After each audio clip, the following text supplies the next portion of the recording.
Minsan, nahuhuli ko ang sarili ko na nag-iisip, kaya ko ba talagang gumawa ng pagbabago?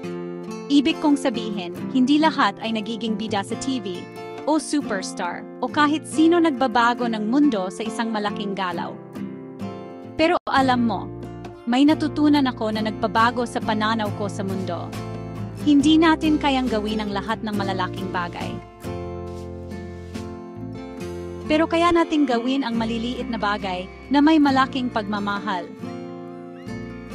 Isipin mo, araw-araw, may libu-libong maliliit na paraan para magpakita ng pagmamalasakit.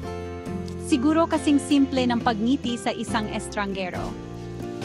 O paglalaan ng ilang segundo para kumustahin ang isang kaibigan. Para lang sabihin, kumusta ka na? Minsan, ito ay ang paggawa ng dagdag na sandwich para sa iyong kapitbahay o pagtulong sa isang tao na buhatin ang kanilang pinamili. Maaring hindi ito tunog na malaki, pero para sa iba, maari itong maging napakahalaga. Naalala ko ang lola ko. Hindi siya umakyat ng bundok o namuno ng mga martsa, pero palagi siyang titimpla ng kape para sa sinumang dumalaw. At nakikinig, talagang nakikinig kapag nagsasalita ka.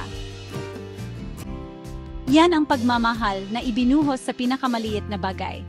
At ikaw, hindi mo kailangang maghintay ng malaking sandali para gumawa ng malaking pagbabago. Maari kang magsimula sa kabutihan, ngayon na, kung nasaan ka man. Siguro ngayon, kaya mong magpasalamat na may taos pusong ngiti. O tulungan ang kapatid mo sa kanilang mga gawain, kahit pagod ka. O yakapin ang iyong mga magulang, basta lang. Hi!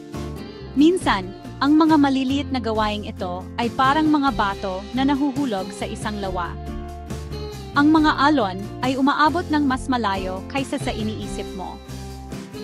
Ang iyong maliit na gawa ay maaring magbigay inspirasyon sa iba, at pagkatapos ay sa iba pa, at sa iba pa. Kaya, sa tuwing pakiramdam mo ay hindi ka sapat. Tandaan ito, hindi mo kailangang gumawa ng malalaking bagay.